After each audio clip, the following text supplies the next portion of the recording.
My name is Cassidy Brennan, and I'm 33 years old. 5 years ago, my mother picked up the phone and delivered 8 words that cracked my entire world in half. Don't come back for the holidays. Your sister needs peace. No context. No apology. No room for conversation. Just a verdict handed down like I was a case that had already been decided. I spent that Thanksgiving completely alone at a little Italian restaurant in downtown Portland, watching candles flicker at tables full of people who had somewhere to be and someone who wanted them there. I ordered a plate of food I could barely taste, and I cried into a cloth napkin while the rest of the city laughed and clinked glasses and lived the kind of holiday I had always chased but could never quite reach. I had absolutely no idea that the couple sitting 2 tables away would, over the next 5 years, become the most important people in my life. I had no idea that I would one day stand at the front of a wedding ceremony with them, seated in the place of honor as the parents of the bride, while my biological parents stood in the back of the room, unannounced, uninvited, watching in stunned silence as they realized they had been replaced in every single way that truly matters. Before we get into all of that, if this story is resonating with you, take a second to like this video and subscribe. It genuinely helps people find stories like this one. Drop a comment letting me know where you're watching from and what time it is there. I read every single one of them.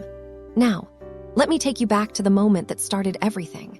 I remember the exact details of that phone call the way some people remember where they were when something historic happened. It was November 19th. I was standing at my kitchen counter in Portland, still wearing my work clothes, half watching the evening news with a mug of chamomile tea going cold beside me. I had already booked my flight home to Denver, non-refundable, obviously. The suitcase was half packed in my bedroom. I had bought a new sweater specifically for the trip. My mom's name lit up on my phone's screen. I smiled when I saw it. "Hey, Mom, I was literally just thinking about Cassidy." Her tone stopped me cold, flat, careful, like she had practiced this. "What's wrong? Is Dad okay? Your father is fine." A pause that lasted just a half second too long. "I need to tell you something, and I need you not to make it into a whole thing." My stomach turned over. "Okay, don't come home this Thanksgiving." I actually laughed. A real, confused laugh because I was sure she was setting up some kind of joke. "What?" "Mom, I already have my flight. Your sister is in a difficult place right now. She's 8 months pregnant, she's exhausted, she's emotional, and she does not need the kind of tension that you two always bring out in each other. I'm asking you to be the bigger person here." The bigger person. Those 3 words had been the soundtrack of my entire childhood. "Mom, what tension? I haven't spoken to Natalie in 4 months." Since she didn't bother to tell me she was pregnant until I found out from a cousin on Facebook. See, right there, that attitude, that's exactly what I'm talking about. I asked one question, how is that an attitude? "Cassidy." Her voice went harder, final. "I'm not arguing about this. Natalie needs a calm, comfortable holiday. I need you to respect that. And what about what I need?" The words came out before I could stop them. "What about the fact that I bought a non-refundable ticket? What about the fact that I'm your daughter too?" A long silence. "I'll call you after the holidays." And she hung up. I stood at that kitchen counter for probably 3 minutes without moving. The news was still murmuring in the background. My tea was definitely cold now. Outside, the street was wet from an earlier rain, and the headlights from passing cars made long golden streaks across my ceiling. 28 years. 28 years of trying. And she hung up. I wish I could tell you this was a shock. I wish I could say this came out of nowhere, that my family had been loving and consistent up until that moment. But the truth I'd spent most of my life constructing elaborate explanations to avoid, was that this was just the most blatant version of something that had been happening my whole life. My sister Natalie was 4 years older than me. Beautiful, socially effortless, and my mother's entire emotional world. I knew this from the time I was probably 6 or 7 years old, in the wordless way that children understand the architecture of love in their family before they have language to name it. My 16th birthday. I'm going to start there because it's the one that still stings cleanest. I had been planning that birthday for 2 months. Nothing extravagant, dinner at my favorite Thai restaurant with 4 of my closest friends, then back to our house to watch movies and eat the strawberry cake my mom had promised to make. I had written the guest list in my journal. I had picked out an outfit. I had been talking about it every day at dinner for weeks. The morning of my birthday, Natalie called from her college dorm in a full meltdown. She had broken up with her boyfriend of 8 months. She was devastated. She needed to come home. She needed Mom. By 11 a.m., my birthday dinner had been canceled.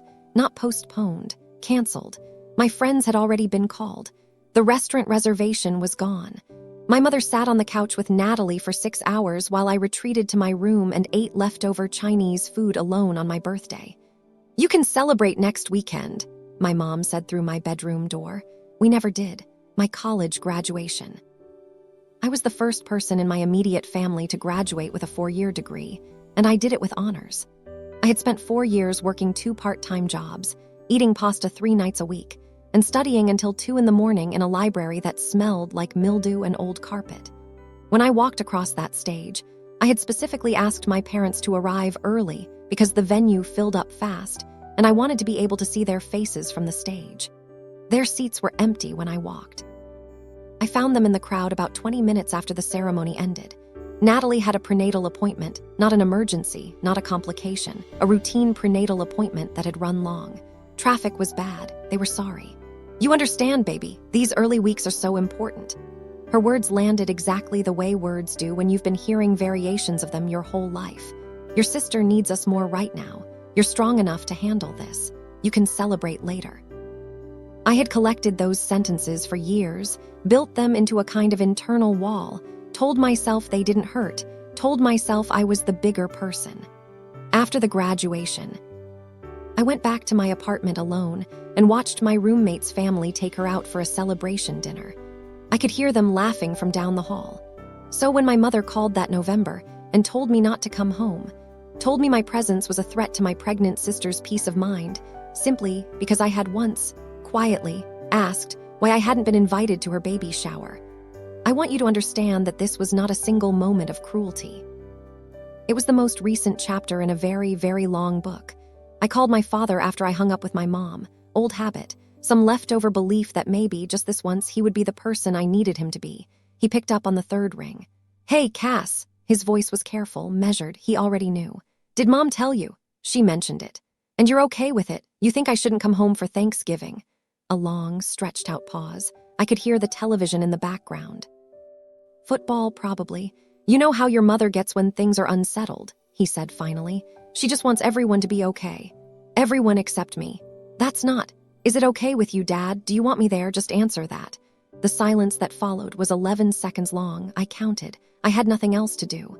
"I think it's better if you follow your mother's lead this year, Cass." Something inside me went completely quiet, not the sharp pain of a new wound. More like the dull ache of an old one that you've learned to stop expecting to heal. "Okay, Dad." "Cassidy, don't be..." I ended the call. He didn't call back. Not that night, not the next morning, not on Thanksgiving itself. Not once. My father was not a mean man. He wasn't cruel or cold by nature. He was something almost worse. He was neutral. He had spent 30 years choosing the path of least resistance in every family conflict, and the path of least resistance always ran straight through me. He wasn't on anyone's side because he thought Natalie mattered more. He was on their side because it was easier. I sat in my apartment that night and made a decision. A quiet, firm, surprisingly peaceful decision. I was not going to spend Thanksgiving alone in my apartment feeling sorry for myself. I was not going to let them win in that specific way. I was going to find somewhere to be, somewhere with light and warmth and real food, and I was going to get through the day with my dignity intact. Thanksgiving morning was the kind of gray, damp November day that Portland specializes in.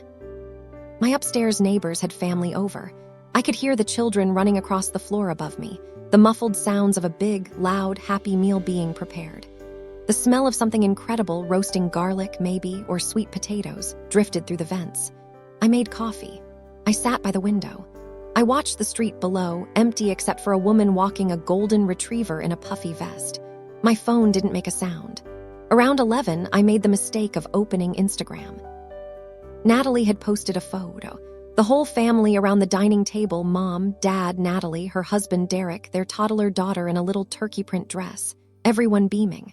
The caption said, "Full hearts, full table. So grateful for the people who matter most." Read, I zoomed in slowly. I counted the place settings. There was no empty chair where I should have been. Not even a gap, not even a space that suggested someone was missing. They had set the table for the people who were there, and that number did not include me. They hadn't just excluded me. They had arranged the furniture as though I had never existed. I put down my phone and stared at the ceiling for a while. Then I put on my coat. If I was going to spend Thanksgiving alone, I was going to do it somewhere that had real food and actual light. I was not going to spend this day turning my face to the wall. Marchetti's was a Portland institution, an old Italian-American place that had been on Burnside Street since the 1970s, with exposed brick walls and low lighting, and enough candles that the whole room glowed amber on a dark November afternoon. It was one of about 4 restaurants in the city that stayed open on Thanksgiving, and by the time I arrived around 2 in the afternoon, it was nearly full. The hostess looked at me with that particular brand of polite sympathy that gets reserved for people dining alone on holidays. Just one. She led me to a small two-top tucked into a corner near the kitchen entrance, sandwiched between a large party on one side and the server station on the other. I sat down, propped up the menu in front of me like a small shield, and tried to look like a person who had made this choice deliberately. The table next to me was celebrating hard. A big extended family, 3 generations at least, spread across 2 tables that had been pushed together. An older couple at the head of the arrangement, probably in their late 60s or early 70s. Their son and daughter-in-law with 2 small kids. A younger man in his mid-30s who seemed to be the family comedian, because every time he spoke the whole table burst out laughing. They passed dishes without asking. They interrupted each other and apologized and then interrupted again. The grandmother kept trying to put more food on people's plates. The grandfather made a terrible joke that everyone groaned at affectionately. The little girl kept crawling under the table to pet someone's shoes. I watched them out of the corner of my eye and felt something crack open quietly in the middle of my chest. This is what family is supposed to feel like. My turkey arrived. Perfectly presented, golden, steaming, cranberry sauce fanned out beside the mashed potatoes.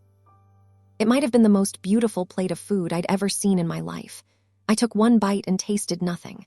I sat there pushing food around and tried to think about anything, other than what I was actually thinking about. I thought about work. I thought about a design project I had due the following week. I thought about what groceries I needed. It didn't work. And then, with the specificity that grief sometimes arrives in, I understood something with total, crystalline clarity. Not just about that Thanksgiving, about everything.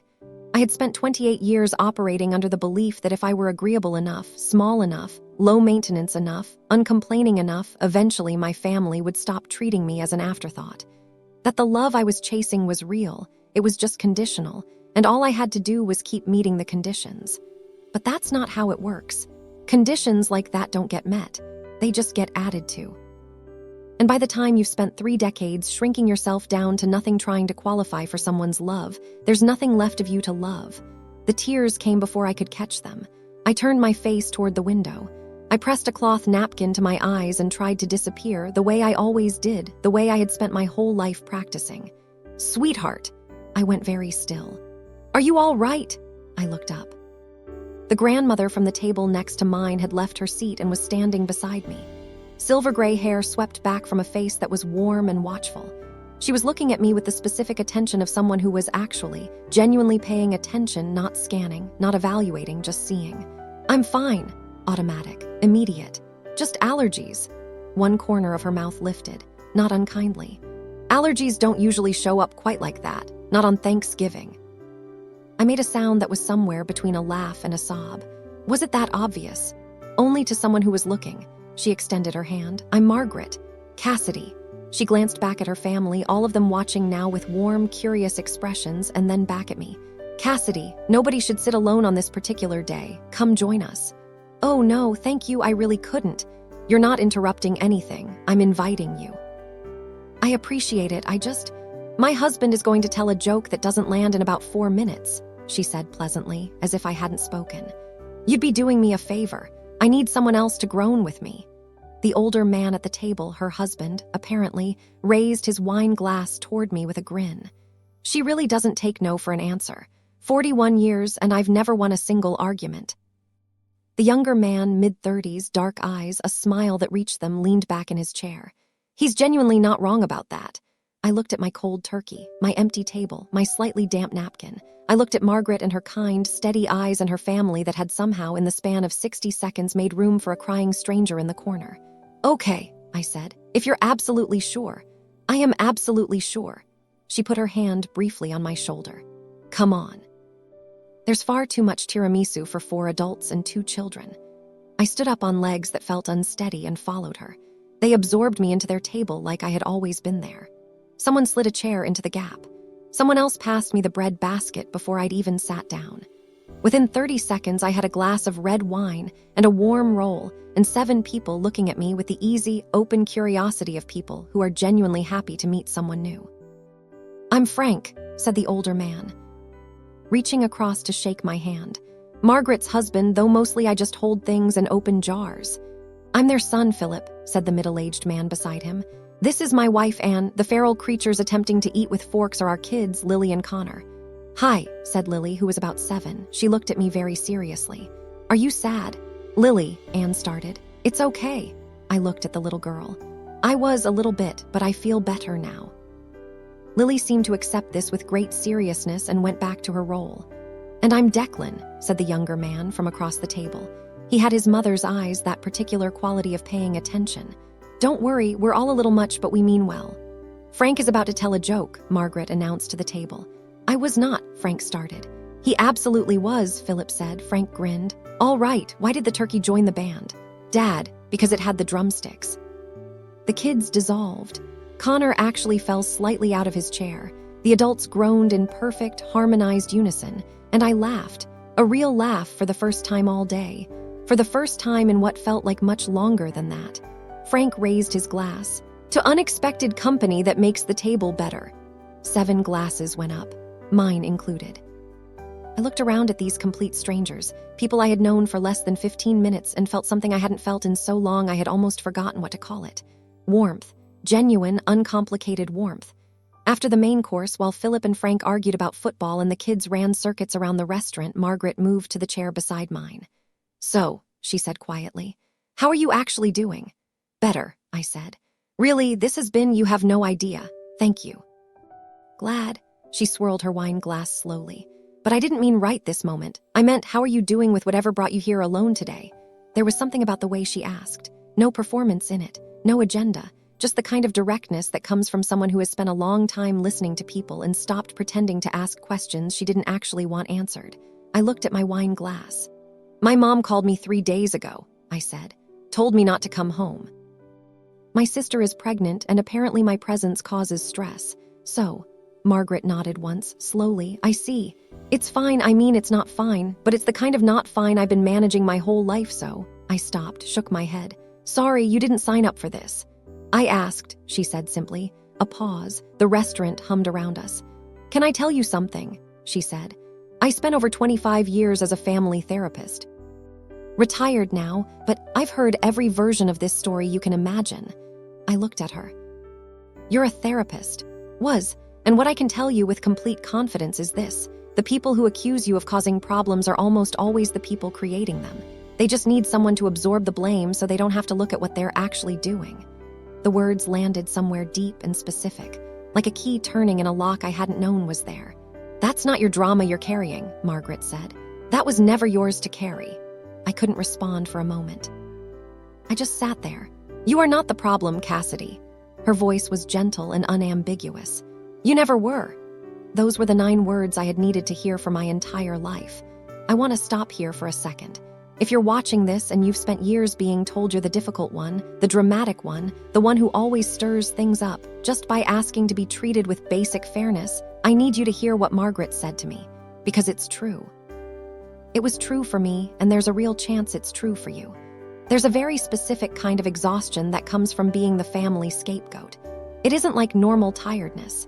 It's the tiredness of someone who has been running on a treadmill for years, convinced that if they just run a little faster, a little smoother, a little more efficiently, they'll eventually get somewhere. The treadmill never goes anywhere. It was never designed to. But you keep running because stopping feels like giving up on the possibility that the destination exists. What Margaret said to me that night cut through all of that in a way I hadn't expected. Not because it was new information, exactly. Deep down, Some part of me had known for years that the problem wasn't me. But there's a difference between suspecting something and having someone who's seen the full breadth of human family dynamics look you in the eye and confirm it. The difference for me was about 15 minutes in a restaurant in Portland. It changed things.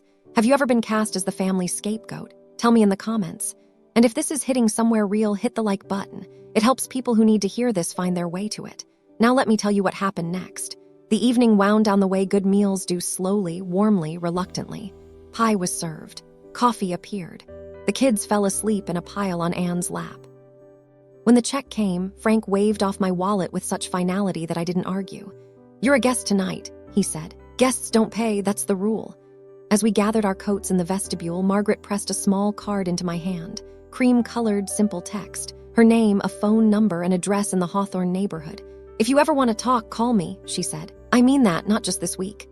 Frank appeared at her side. "Sunday dinners," he said, matter-of-factly. "Every week at our place. You're welcome anytime." I shook my head, smiling despite myself. "I couldn't just—" "You could," said Declan, appearing from behind his father with his coat already on. He had a direct, easy way of speaking, not pushy, just certain. "Mom doesn't offer things she doesn't mean. That's actually just a fact." Margaret squeezed my hand. "Family isn't about blood, Cassidy. It's about who shows up." I stood in the vestibule of that restaurant holding a business card, looking at this family I had known for 3 hours, who were offering me Sunday dinners and open doors and the particular warmth of people who meant what they said. Outside, rain had started again. Through the glass, I could see people making runs for their cars, umbrellas popping open, taillights smearing red on the wet pavement. I looked back at the Holloways, Frank helping Margaret with her scarf, Philip carrying a sleeping Connor. Declan standing by the door, watching me with an expression I couldn't quite read. "Okay," I said. "Maybe I'll come by sometime." Margaret smiled like she had already known exactly what I would say. I didn't go to Sunday dinner the following week, or the week after that. It felt too strange, too forward, like something I had no real claim to. I kept thinking, these are not your people. You met them once at a restaurant. They were being polite. People say things like, "Come to dinner sometime," all the time without meaning it literally. The thing is, I had a lot of practice not trusting warmth. When you grow up in a family where affection is conditional and invitations come with fine print, you develop a kind of wariness around kindness that feels like self-protection, but operates a lot like self-sabotage. Someone is nice to you and your first instinct isn't gratitude, it's suspicion. What do they want? What will this cost? When will the other shoe drop? You don't realize how heavy that wariness is until you're standing outside someone's front porch at 7 o'clock on a Sunday evening, genuinely unable to make yourself knock on the door. But Margaret called. Just to check in, she said. Just to see how things were going. She didn't push. She didn't pressure. She just called the way a person calls when they're thinking about you. And somehow that was more disarming than any amount of insistence would have been. By the time early December arrived, I found myself standing on the Holloway's front porch in the Hawthorne neighborhood, in the rain, with a bottle of wine in my hand, and the very real possibility of turning around and going home still rattling around in my chest. The house was a craftsman bungalow, well-loved and covered in lights. Every window was warm. I could smell something amazing from the street, garlic and rosemary, and the unmistakable scent of something that had been cooking all day. I knocked before I could talk myself out of it. Margaret opened the door like she had been expecting me, which, knowing Margaret, she probably had. "There you are." She pulled me into a hug the way people do when they've known you for decades. "Come in, everyone's here." That was the first Sunday of many. Over the next several months, I became a regular fixture at the Holloway table. Frank taught me to play backgammon, which I lost consistently and enthusiastically. Margaret let me help in the kitchen, taught me her method for homemade pasta, told me stories about the early years of her marriage with the kind of candor that felt like a gift. Philip and Anne's kids started calling me Aunt Cassidy sometime in February, with zero prompting from the adults, in the casual way that children simply decide things. I started looking forward to Sunday evenings the way I used to look forward to holidays, with that specific, slightly breathless anticipation of something that is both wonderful and reliably yours. I want to describe what it felt like, because I think it matters. I had spent so many years performing in my family of origin, carefully calibrating every sentence, every tone, every reaction. To avoid being accused of causing trouble, that I had completely lost track of what it felt like to simply exist around people without managing my impression on them. At the Holloways, for the first time I could remember, I wasn't managing anything. I was just there. I forgot things. I said the wrong word and corrected myself without spiraling. I disagreed with Philip about a movie, and nobody's mood shifted for the rest of the evening. I expressed an opinion and then changed my mind, and no one held it against me. These sound like small things. They are not small things. They are the difference between a life spent walking on ice and a life spent walking on solid ground. And Declan and I had been gravitating toward each other in a quiet, unhurried way since that first Thanksgiving. We had started texting, movie opinions, random thoughts, the kind of low-stakes, high-frequency communication that builds something without either person quite realizing it. By spring, we were sitting next to each other at every Sunday dinner without anyone arranging it. By summer, we were staying after dinner, the two of us at the kitchen table long after everyone else had gone to bed, talking about everything and nothing. I noticed one evening in July that I hadn't thought about my biological family in over a week. Not with sadness, not with longing, just genuinely not thought about them. It was so different from the constant low-grade ache I had carried for most of my life that the absence felt almost audible. For the first time that I could remember, I wasn't performing for love. I wasn't editing myself, shrinking myself, strategically staying quiet on certain topics to avoid friction. I was just there, and being there was enough. It felt like finally learning what the word home was actually supposed to mean. About 8 months after that first Thanksgiving, on a warm spring Sunday while Frank and Philip watched a game inside and the kids played in the backyard, Margaret and I sat together on the back porch with our tea. The garden was just waking up, tulips shouldering through the soil, birds debating loudly at the feeder. Everything had that particular April quality of being about to become something. The air smelled like rain that had already stopped. "Have you heard from your parents?" she asked eventually. "No." I watched a hummingbird investigate the feeder. "And I haven't reached out either." "Do you want to?" I considered it. Actually turned the question over and looked at it honestly, the way Margaret had a way of making me do, not settling for the first comfortable answer, but actually sitting with the real one. Sometimes, late at night usually, I think about calling my mom and trying to make her understand. I paused. But then I remember that she already understands. She just doesn't think she did anything wrong, and those are two very different things. Margaret nodded. That's a hard thing to sit with. It is. I pulled my jacket tighter. And everyone has something to say about forgiveness, about how you're supposed to maintain family bonds regardless of how they've treated you. How blood is thicker, how you'll regret it later, how. I've never found that to be universally true, Margaret said evenly. In my professional experience and my personal experience, there are families that enrich you and families that diminish you, and biology is a very poor predictor of which category a particular family falls into. I looked at her. Were you always this direct? Frank would say I've gotten worse with age. She smiled. Cassidy, I spent a long time helping people navigate family law. In that work, I helped many people formalize the families they had built, not the ones they were born into. What do you mean, formalize? She set down her mug. Adult adoption. It's a legal process, more straightforward than most people realize. A consenting adult can be formally adopted by another family. New legal documentation. Official next-of-kin status. It creates a real, legally recognized parent-child relationship. My heart did something loud and complicated. That's a real thing. Very real. I've guided many people through it. She met my eyes. Just something to think about when you're ready, if you're ready. She changed the subject to the hummingbird and to whether they should plant more salvia this year, and I let her. But her words settled into me and didn't leave. They took root. And over the next several months, they grew into something I finally knew I wanted. Declan asked me to dinner in October, back at Marchetti's, the same restaurant where we'd met. "This is circular," I said, sliding into the booth. That was fully intentional. He was nervous, I could tell by the way he kept straightening his silverware. "I wanted to bring you back to the beginning." "The beginning of what?" He reached across the table and took both my hands. "Cass." He took a breath. "I have been trying to figure out how to say this for probably 6 months. I think I've written and deleted like 15 versions of this conversation in my head." He looked up. "I want to build a life with you. I want to wake up next to you every morning and argue about movies and eat my mother's terrible tiramisu and grow old with someone who makes me feel exactly the way you make me feel." The restaurant got very quiet. "I know you've been hurt," he said. "By people who were supposed to love you without conditions. I know that makes trust feel expensive. I know you've learned to expect people to eventually let you down." His hands tightened around mine. "I am not going to do that. I have never been going to do that. You've known me long enough to know it's true." He reached into his jacket and produced a small box, dark blue velvet. My breath stopped. "Cassidy Brennan, will you marry me?" I don't know how long I sat there looking at him. Long enough that 2 nearby tables started craning their necks with polite, hopeful anxiety. "Yes," I said.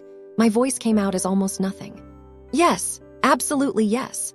He slid the ring onto my finger. Marchettis erupted in applause. Apparently half the restaurant had been watching for some time. And through the noise and the clapping and the sound of my own heartbeat, I spotted Margaret and Frank in a corner booth, a bottle of champagne already open, absolutely beaming.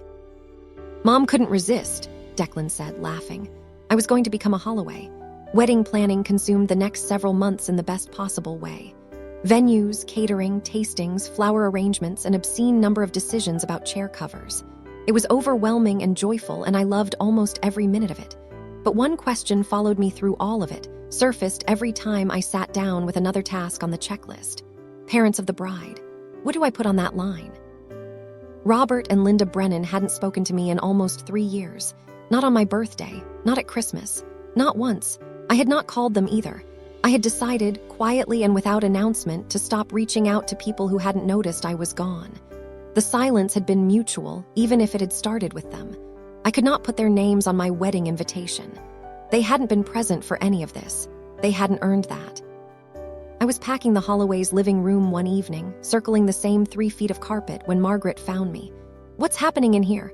I told her about the invitation, about the line, about the impossible blank space where an answer was supposed to go. Margaret sat down and patted the cushion beside her. "Come sit," I sat. "Do you remember what I mentioned about adult adoption?" I looked at her. "You mentioned it twice," I said quietly, "because I meant it twice." She held my gaze. "Cassidy, I want to ask you something, and I need you to hear it as a genuine question, not a social pleasantry." I nodded. "Would you allow Frank and me to adopt you, officially, legally? Would you let us be your parents on paper the way we've tried to be your parents in every way that actually matters?" The room was very still. "We have considered you our daughter," she said, "from very close to the beginning. We were simply waiting for you to be ready." I couldn't say anything, not for a long moment. My throat had closed entirely. "Margaret," my voice, when it finally came, sounded unfamiliar. I was going to ask, I was trying to figure out how to ask. She pulled me into her arms before I finished the sentence. "You never have to figure out how to ask," she said into my hair. "That is precisely the point." The adoption took 4 months. Paperwork, filings, 2 court dates, a process that was simultaneously bureaucratic and profoundly emotional. Margaret guided me through every step. She knew this territory backwards. When the judge signed the final order, I became, legally, officially, and permanently Cassidy Holloway. New birth certificate, new legal next of kin, new parents on paper and in every other way that counts. We sent out wedding invitations 3 weeks later. I stared at the printed line for a long time before I let myself believe it was real. Parents of the bride, Frank and Margaret Holloway. 3 months before the wedding, my phone buzzed with a text from a number I didn't recognize. I almost ignored it. Then I read it. "Cassidy, it's Natalie. Mom just told me you're getting married. Why didn't you say anything?" I stared at the screen for a long moment. Then I blocked the number. The following week, my mother called 4 times in one day. I let every call go to voicemail. Then a text. "Cassidy Marie, I don't know what's going on with you, but you need to call me. We're your family. Call me back." I read it. I deleted it. 3 years of silence. 3 years of arranging their Thanksgiving photos with no space where I used to sit. 3 years of acting as if I had simply ceased to exist. And now, suddenly, the moment there was a wedding, a celebration, an event with a guest list and a seating chart, I existed again. I was relevant again. I warranted 4 phone calls in one day. I was not angry. I want to be clear about that. I had moved through the anger a long time ago. What I felt, reading my mother's text, was something more like tired. The profound tiredness of someone who has finally, after years of effort, put down a very heavy thing and is now being asked to pick it back up. Declan found me that evening, still holding my phone. My biological family figured out about the wedding. "Yeah." He sat next to me.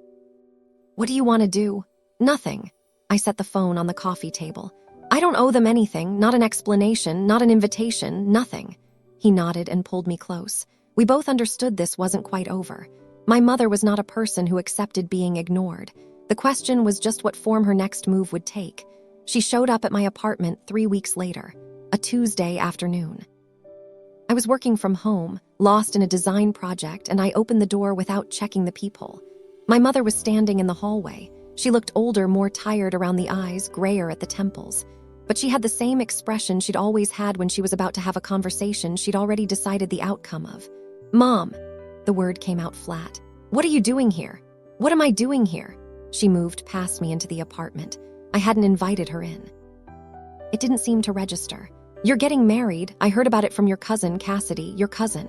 We haven't spoken in 3 years. And whose fault is that?" I closed the door, counted slowly. "I would argue it's yours. You told me not to come home. You chose Natalie's comfort over my presence at my own family's table. That was one holiday.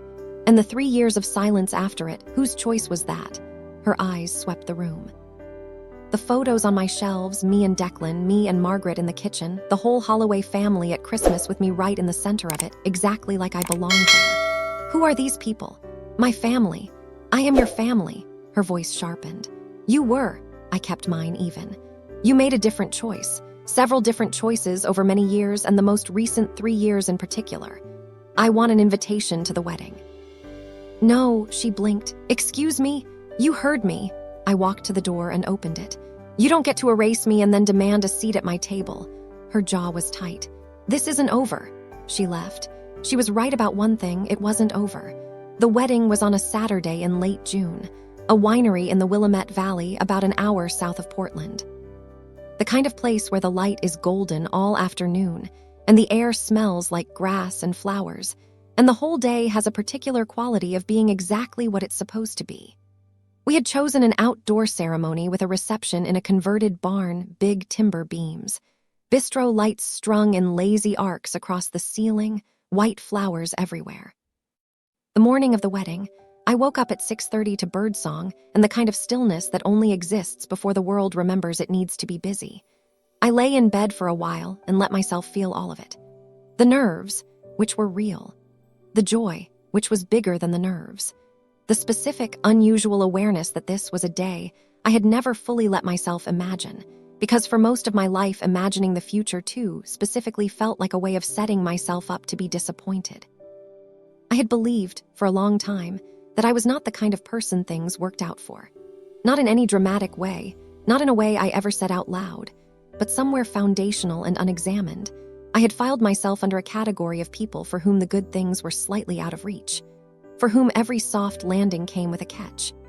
I had watched my whole life through a lens of waiting for the other shoe, and the waiting had become so habitual that I had almost stopped noticing it. This morning, for the first time in memory, I wasn't waiting for anything. In the bridal suite, while Anne pinned the last of my veil, Margaret stood behind me. We looked at each other in the mirror. "You are so beautiful," she said. I looked at myself, really looked. The woman looking back at me was calm in a way the girl who had sat alone in a restaurant 3 years ago had never quite managed to be. That girl had believed, somewhere deep and foundational, that she was unlovable. This woman had evidence to the contrary. On the vanity beside me, the wedding program, I picked it up. Parents of the bride, Frank and Margaret Holloway. Margaret noticed me reading it. "Are you nervous? About marrying Declan?" "No," I set it down. "About the other thing, a little." I had quietly arranged for security at the reception. After my mother had shown up at my apartment, I knew better than to assume she'd simply accept the absence of an invitation. I didn't know what form her appearance might take, but I had learned not to underestimate her commitment to a narrative in which she was the protagonist. Margaret put her hands on my shoulders. "Whatever happens today, you have a family that chose you. That will always be true." I turned and hugged her. "I love you," I said. The first time I'd said it to her that way, directly, plainly, the way you say it to a parent. It came out like it had been waiting a long time. Margaret's eyes filled. "I love you too, sweetheart, my daughter." Through the window, I could see Declan at the altar, laughing at something Frank had just said. The ceremony was about to begin. I was ready. The ceremony was everything. Frank walking me down the aisle with such steadiness and pride that I had to breathe through it to stay composed. The vows Declan and I had written together, specific, honest, funny in parts, devastating in others. The look on his face when he saw me at the top of the aisle, which I will keep for the rest of my life. When the officiant pronounced us married and the whole vineyard broke into applause, something in my chest that had been braced for a long time finally let go. The reception began. The barn was full of light and music and people I loved. We danced and toasted, and Margaret gave a speech that left half the room in tears and the other half trying to pretend they weren't. The security guard found me around 7 o'clock, discreet and professional. "Mrs. Holloway, there are 2 individuals at the entrance. They say they're your parents." I had been expecting this. I'd been half waiting for it all evening. Declan appeared at my elbow. "I'll handle it." "No," I took his hand. "This is mine to do." I thought about my options. I could have them removed without ceremony. I could avoid the confrontation entirely. I could pretend I hadn't been notified. But something in me said, no, let them see. Let them witness the life that grew in the space they left empty. "Let them in," I told the guard. "Don't seat them with the family. Find them a spot in the back." Declan studied my face. "Are you certain?" "Yes. I want to pause here because this is the moment I've thought about more than almost any other in this story. Not the confrontation itself. I had rehearsed 100 versions of that in my head over 3 years. What I've thought about is the choice I made in the 30 seconds before it. I could have had them removed quietly. I could have texted the guard to escort them out the back entrance before anyone noticed. I could have pretended not to know they were there. Any of those options would have been defensible. Any of them would have spared me the scene that followed. But I have thought, since then, about why I made the choice I made. I think the honest answer is this. I had spent 28 years being made invisible. By my family, in my own family, I had been treated as someone who didn't quite count, didn't quite warrant a full place at the table. And there was something in me, not vindictive, not cruel, just honest, that wanted them to see fully and completely what they had walked away from. Not to hurt them, but to be witnessed. After all that time of being unseen, I wanted to be seen. So I let them in, and I let them watch. I saw them from across the barn as the MC moved toward the microphone. My parents, Robert and Linda Brennan, standing near the back wall, looking around the room with the uncertain expressions of people who aren't sure of their own standing. They hadn't been here for any of the planning, any of the choices, any of the months of work that had turned an empty barn into this. The MC tapped the microphone. "Could I have everyone's attention for just a moment? Before we get into the evening, I want to take a minute to introduce some very special people." The room quieted. Glasses paused. I watched my mother from across the crowd. I saw her posture change, subtly, in preparation to be acknowledged, the almost imperceptible straightening of the spine that comes with expecting to be seen. "Please join me in welcoming the parents of the bride, Frank and Margaret Holloway." The barn erupted. Frank and Margaret rose from their seats at the head table. Frank waved, a little sheepish. Margaret beamed. People cheered and clapped, and someone in the back let out a whistle. And across the room, my mother's face went completely white. I watched it happen in slow motion, the way you watch something fall and can't do anything to catch it. The confusion first, then the effort to understand, then the arrival of understanding. These are not us. These people have her name. These people are being introduced as her parents, and it is not us. Linda grabbed my father's arm. I could see her mouth forming words. Robert stood very still. Around them, the guests applauded a couple they had never met who were, to everyone in this room, simply what they appeared to be, my parents. Linda pushed through the crowd before the applause had died. I saw her coming and I did not move. She reached me with my father 3 steps behind her, his face pale and unreadable. "What is happening?" Her voice was tight, low. "Who are those people?" "My parents," I said, calmly, evenly. "What does that mean?" "It means what it means. I was legally adopted 2 years ago. Frank and Margaret Holloway are my parents, officially, legally, in every documentable way." She recoiled. You can't replace us." "I didn't replace you," I held her gaze. "You left a space, they filled it. Those are 2 different things." "We never left a space. We are your family. You told me not to come home." The words were quiet, but they landed cleanly. "You arranged a Thanksgiving dinner with no empty chair for me. You didn't call on my birthday. You didn't reach out when I got engaged. For 3 years, you acted as if I had ceased to exist. And now you're here, uninvited, at my wedding, telling me you're my family." The guests nearest to us had fallen quiet. Conversations pausing, heads tilting, the subtle shift of a crowd that has noticed something significant happening at the edge of its awareness. "This is humiliating," Linda said. Her voice had gone tight with the particular anger of someone who has been caught. "You're right," I said. "It is, And you chose to walk into it. You could have stayed home." She stared at me, and for the first time in my life, I think she saw me. Not the version of me she had always wanted, smaller, quieter, easier, but the actual person standing in front of her. The one who had survived her family's love and built something different on the other side of it. And then my father spoke. "Cassidy." His voice was rough and low, and something in it snagged at me, a quality I had never quite heard from him before. "I'm sorry." I turned to look at him fully. Robert Brennan had aged more than the years accounted for. Gray at the temples, softer around the jaw, and his eyes were wet. "I'm sorry," he said again. "I should have done better. I should have said something.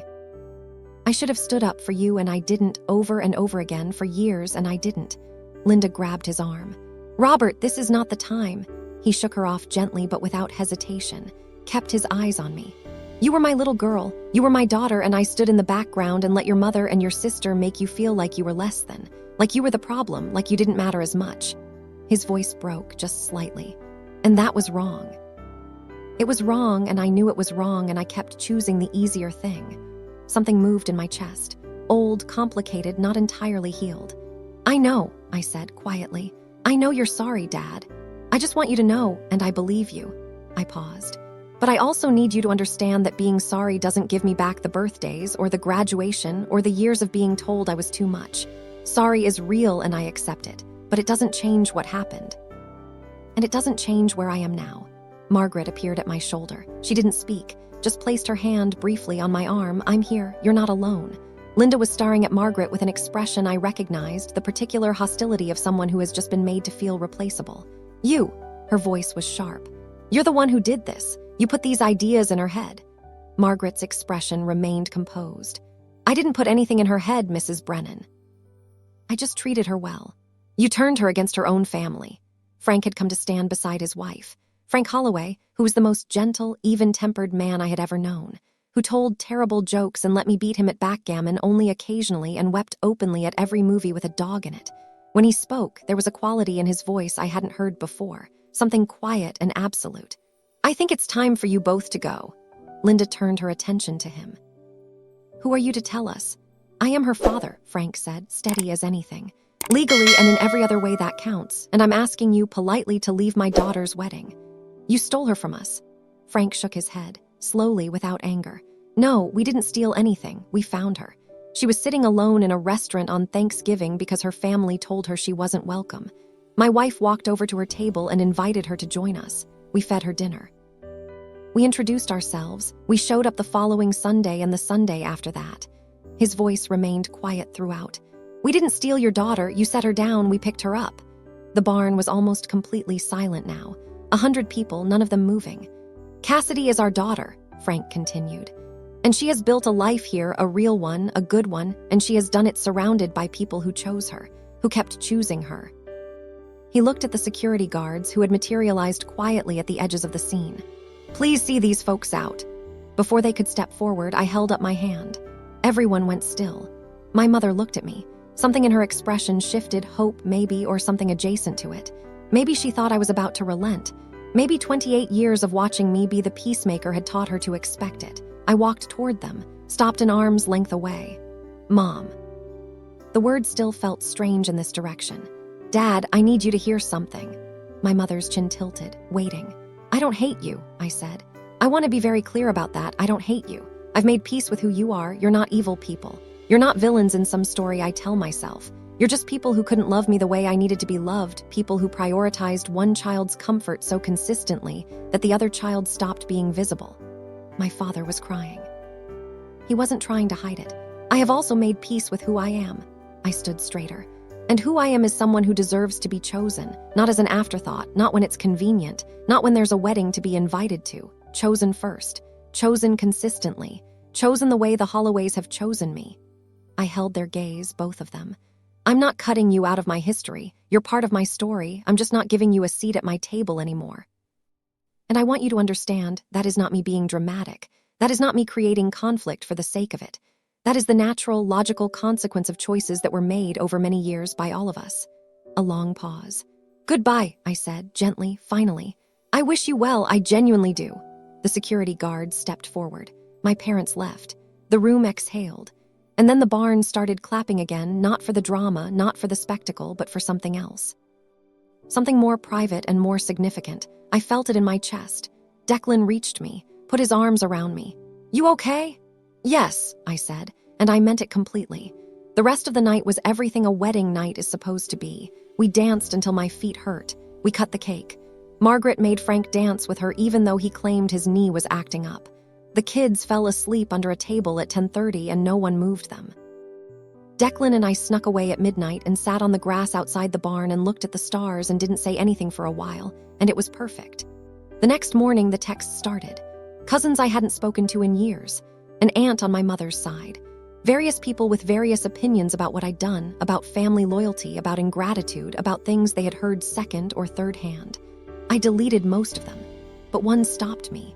My father's younger sister, Aunt Carol. "Cassidy, I heard what happened.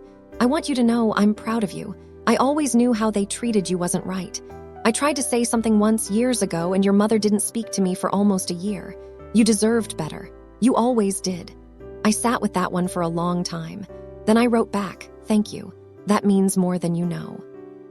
My mother posted something on Facebook the following week, a long, martyred statement about family loyalty and the pain of watching a child you love choose strangers over the people who raised them. I didn't respond. I didn't need to. I blocked everyone in the extended Brennan family from every platform, not in anger, but in the same spirit that you close a window when it's cold. Not because you hate the cold, but because you prefer being warm. On our honeymoon, Declan found me on the balcony one evening looking out at the water. "You doing okay?" "Yeah." I leaned into him when he put his arm around me. "I really am. Do you think about them?" "Sometimes, late at night mostly. I wonder if they've changed, if they've actually thought about it, if my dad ever told my mom what he really thought." "Do you think they have?" I considered it. "Probably not in the ways that would matter. People generally don't change at that level unless they absolutely have to, and they still have each other to agree with." "Does that make you sad?" I thought about that for a while. It used to. For a long time, it was this constant low-grade grief, this thing I kept picking back up even when I was trying to put it down. I looked at the water. But I don't have room for it anymore. My life is full, and I mean that in the best possible way. Declan kissed the top of my head. "You know what changed?" "I did," I said. "I stopped waiting for them to become the people I needed.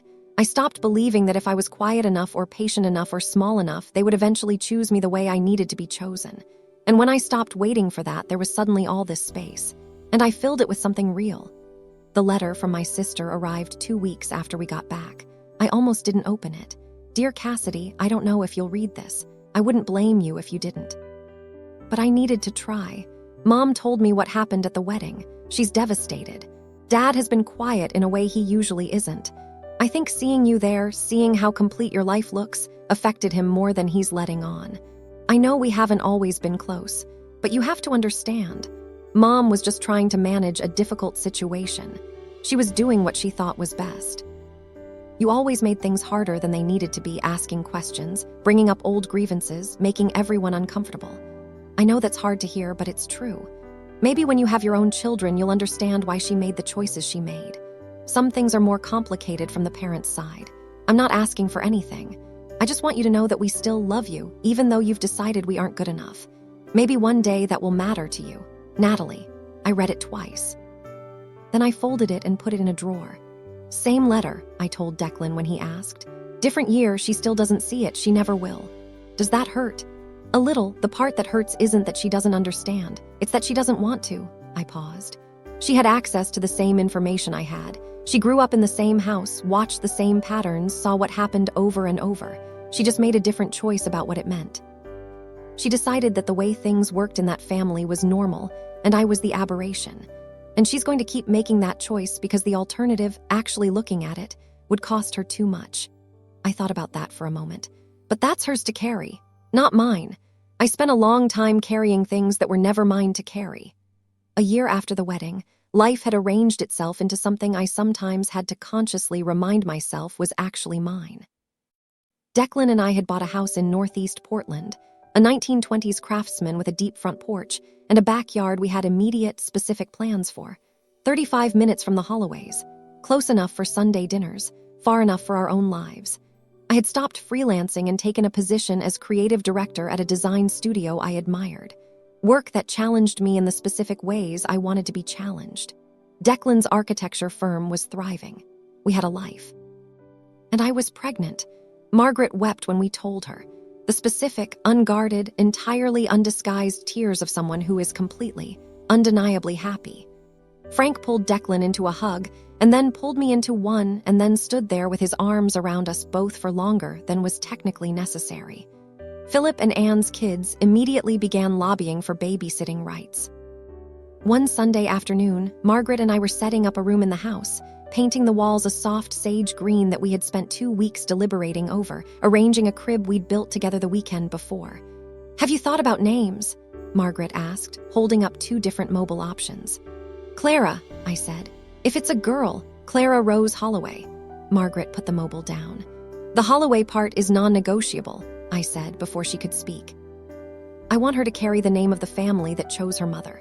Margaret sat down on the edge of the nursing chair. Her eyes were doing the thing they did. "You know," she said, "when I walked over to your table that night, when I saw you sitting alone in that corner, I had absolutely no idea what any of it would become. I just saw someone who needed kindness. That was the whole thought. You saved my life that night." "No," she shook her head. "I handed you a lifeline. You saved yourself." "There is a difference, and you should know it." I looked around the room, at the crib Frank had helped assemble, at the quilt Anne had made, at the little framed print Margaret had found at a flea market that said "You are loved" in hand-lettered script, and felt, fully and without qualification, that I was home. 5 years to the day after I sat alone at Marchetti's pushing turkey around a plate and wondering if I would ever matter to anyone, I stood at the head of a long table in the Holloway's dining room with Clara, 6 months old and completely convinced of her own importance, propped up in my arms. The table was chaos, the best kind. Frank was losing a card game to Philip's kids and complaining about it in a way that suggested he was enjoying himself. Anne and Declan were having a spirited argument about the correct way to make gravy. Margaret was pretending not to notice that Frank was attempting to steal an extra piece of pie. "All right, everyone." Margaret set down her wine glass and clapped twice. "Before we eat, a toast." She looked at me. "Cassidy, do you want to do the honors?" I stood up, Clara shifting in my arms, and looked around the table at the family I had found and the family that had found me. 5 years ago tonight," I said. "I was sitting alone in a restaurant about a mile from here, wondering if there was something fundamentally wrong with me. Some flaw I couldn't identify that made me easier to exclude than to include. I had spent my whole life trying to earn a kind of love that was never actually on offer, and I was sitting there with a cold plate of food, thinking maybe that's just how it was always going to be." The table was quiet. Clara grabbed my finger. Then a woman I had never met walked over to my table and said, "No one should eat alone on this day." And my whole life changed. I looked at Margaret, then Frank. "So here's what I want to toast, not to blood, not to obligation, not to the families we're assigned, but to the families we build, the ones that find us when we're sitting alone in a corner and make room for us at the table." I raised my glass. "To chosen family." The table answered, "To chosen family." Glasses met. Clara gurgled. Frank got his pie. Later, after dinner, after the dishes were washed and the kids were asleep on the couch, and Declan was inside helping Frank lose at backgammon, I stepped out onto the back porch. The night was cold and clear, stars sharp overhead. November smells, wet leaves, wood smoke from somewhere down the street, the particular cold that belongs specifically to this time of year. Margaret came out a few minutes later with 2 mugs of tea and sat beside me. We didn't talk for a while. Just sat with the night and the warmth of the mugs in our hands and the sounds of the house behind us. "She's perfect," Margaret said eventually, about Clara. "She is," I agreed. "She will never wonder," Margaret said. "Not for a single day of her life whether she is wanted." I felt that land somewhere quiet and permanent. "I'm going to make sure of it." I looked at the stars. "She's going to grow up knowing exactly what love looks like when it doesn't have conditions attached to it. When it doesn't require you to shrink. When it doesn't ask you to be less so that someone else can be more." Margaret reached over and put her hand over mine. "She already does," she said simply. "Look at where she was born. If you've made it to the end of this story, I want to say something to you directly. If you've spent your life being called the dramatic one, the difficult one, the one who's always stirring things up, just because you asked to be treated fairly, I see you. I know what it costs to keep showing up for people who keep making you feel like showing up wasn't worth it. I know the particular mathematics of a family that loves you conditionally, where the conditions keep shifting and the goalposts keep moving, and no matter how precisely you try to meet the requirements, there's always some new version of not quite enough. I know what it is to be sitting at a table full of people who share your blood and feel more alone than you would if you were sitting by yourself. I also know what it is to find your people, and I want to tell you it is not too late. It is not too specific to you, not too broken in you, not too much time that has passed. The people who are right for you do not require you to be smaller. They do not require you to be less. They do not love you despite your questions or your feelings or your inconvenient need to be treated like a full person. They love you because of all of it, including the parts that your biological family decided were the problem. Setting a boundary with your family is not betrayal. Walking away from people who have repeatedly shown you that you come last is not abandonment. Building your own family from people who choose you, formally, legally, completely, is not a rejection of where you came from. It is a recognition of what you deserve. You deserve to be chosen, not reluctantly, not when it's convenient. Not when there's an occasion that requires your presence. Chosen on an ordinary Tuesday. Chosen when it costs something. Chosen first. I spent almost 30 years trying to earn love that was never going to be given freely. And then I spent 5 years learning what it feels like when it is. The difference is not subtle. It is total. It changes everything. So if the people in your life have shown you, over and over, that you will always be the acceptable sacrifice, that your feelings are the drama and their feelings are the priority, I am here to tell you what Margaret told me in a restaurant on a cold November night. It is not you. It was never you. You have the right to put down what was never yours to carry. You have the right to build something new. You have the right to look around a table full of people who love you without reservation and feel, completely and without guilt, that you belong there. I found mine. I hope you find yours. And if you do, when you do, I hope you raise a glass to it. Thank you for being here all the way to the end. If this story meant something to you, please like, subscribe, and turn on notifications. It genuinely helps these stories reach the people who need them most. I want to hear from you. Have you ever had to set a boundary with your family? Have you ever built a chosen family of your own? Tell me in the comments. I read every single one. Until next time, you deserve to be chosen.